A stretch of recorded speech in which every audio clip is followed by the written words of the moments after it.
Hello everyone, you're welcome to my channel.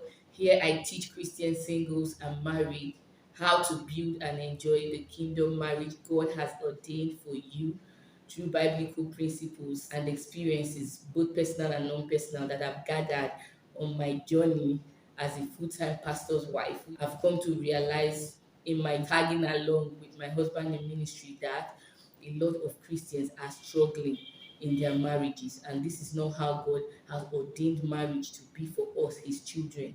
So, if you're ready to lay hold on your covenant right of marital bliss, redemption, please subscribe to this channel and put on the notification bell so you're notified every time we share a new video.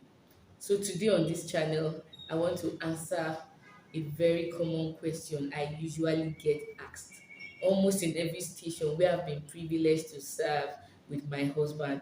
And this question usually comes from the singles, yes, singles in church. They usually ask me, Mama, how do one go about having a successful relationship? How does one have a successful relationship? What is the foundation for a successful relationship? The question comes in different shades and colors and tones, but I understand what they mean each time I hear this question. And today, this is the question I quickly want to answer on this episode. Firstly, I would like to have you know that the bedrock of any relationship that is going to be successful is friendship. Yes, friendship is the bedrock of a successful relationship. I've come to realize that relationships that do well are relationships that are born out of friendship. Yes, you tend to relate better with someone whom you already know, whom you're already acquainted with, who is already your friend. It's more easy for you to flow with such a person in the sense that you are already accustomed to them, so you can be relaxed, you can be yourself when you are around them, thereby being open to, researching and discovering and finding out things about them and them finding out things about you. But when you're meeting someone who is a stranger, for instance, you don't know the person, there's a very high tendency for you to always put up a show, put up your best act anytime you're around or in the presence of such individuals, unlike when you're with your friends. Marriage is about companionship, and who are you going to be companion with? You're going to be in companionship with your friend. You cannot be in companionship with a stranger, with someone you don't know, you are not free with, you don't flow with, you are not open with. You are going to be a companion to someone who you are free and open with. The Bible said they were both naked and they were not ashamed. That is what marriage is about. It's for companionship. So there's no need jumping into marriage with a stranger. When you are in a relationship, going into marriage and you are not friends, you are not friends. They don't know you the way your friends know you. Nobody is supposed to know you more apart from the person who is going to be your spouse. Nobody should know you more than him. The person that knows you should be your spouse, should be your partner. So you shouldn't leave the people who know you. You shouldn't leave the people whom you are free and open with and be settling for a stranger, someone you don't know. Anytime she's around, you are acting, you are forming, you are packaging, you are putting up your best appearance. You cannot stay without makeup when he's around. You must brush your mouth when he's around.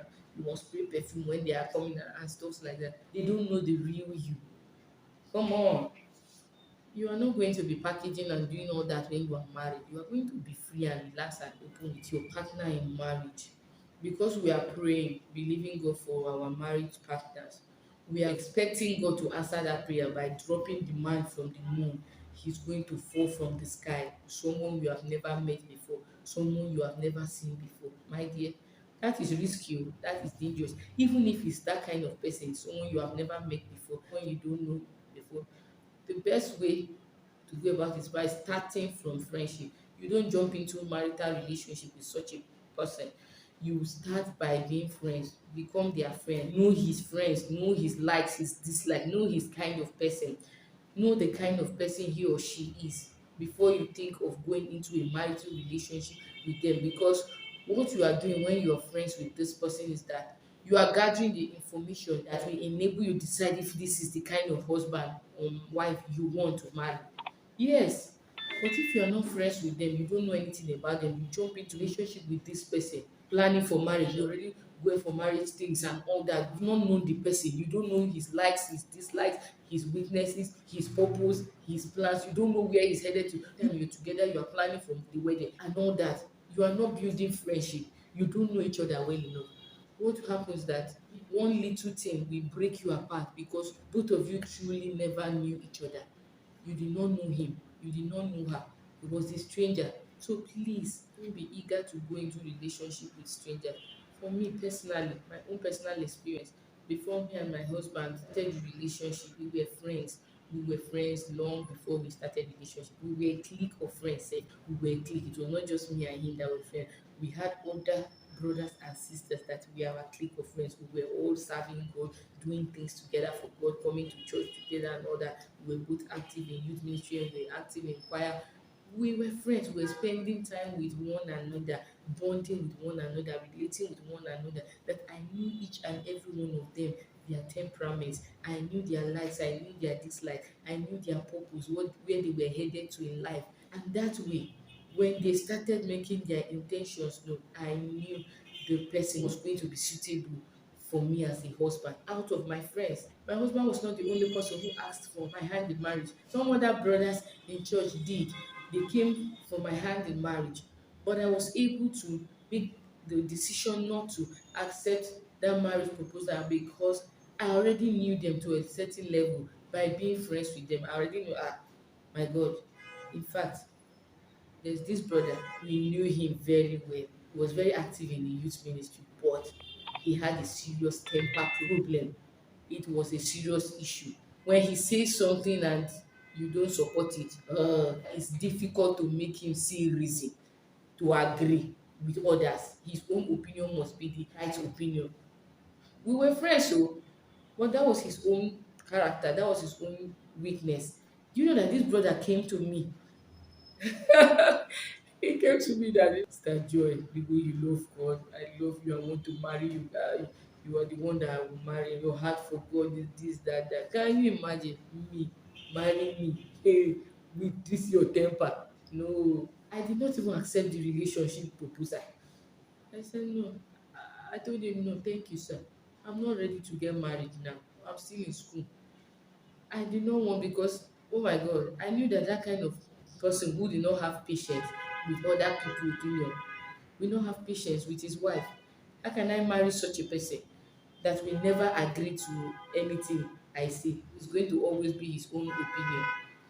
And my dear sisters, I did not go into the relationship with him because obviously from our friendship, I had enough information that helped me decide that this was not the kind of person I wanted to marry. And later on, when he finally got married, mm, that challenge was affecting his marriage.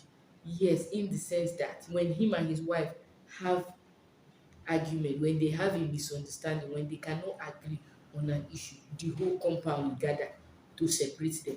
Yes, I knew them. They were living on top of where I was doing my business then. At any slightest provocation, if his wife does not agree to his own opinion, he will pounce on the wife and beat her up and even send her home to her parents. You can imagine that. That was what I saw firsthand and I ran for my life. Imagine me, eh? Somebody marrying me and be beating me up and be sending me back to my father's house every 3 months. They have sent me back to my father's house. More time they come back and collect me back. More time again they beat me and say, can you imagine that? That is what his wife, his sister that he married, is passing through right now. I can't count how many times that he has deported her back to her father's parents' house and went back and brought her back. That would have been my experience if I had said, and then he was rich. Oh. He was rich then. He had money when he was asking me to marry him. When he was working, he was doing his own business, serious business there in our school environment, making money. He was dressing well, looking good. What any girl will jump for. All those girls that are after material things would have overlooked that his weakness because of his pocket and then go and start receiving punches every day.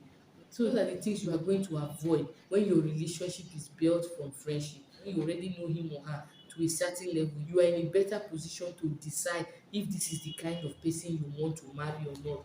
And if this is not the kind of person you want to marry, then there will be no need starting that relationship, wasting your time and your energy in the first place. You just save that energy for when the right person comes and when the right relationship is set. Pastor Becky Eneche said you should marry your friend, marry your friend. Look amongst your friends, those people you are open, you are free, that know you well in and out.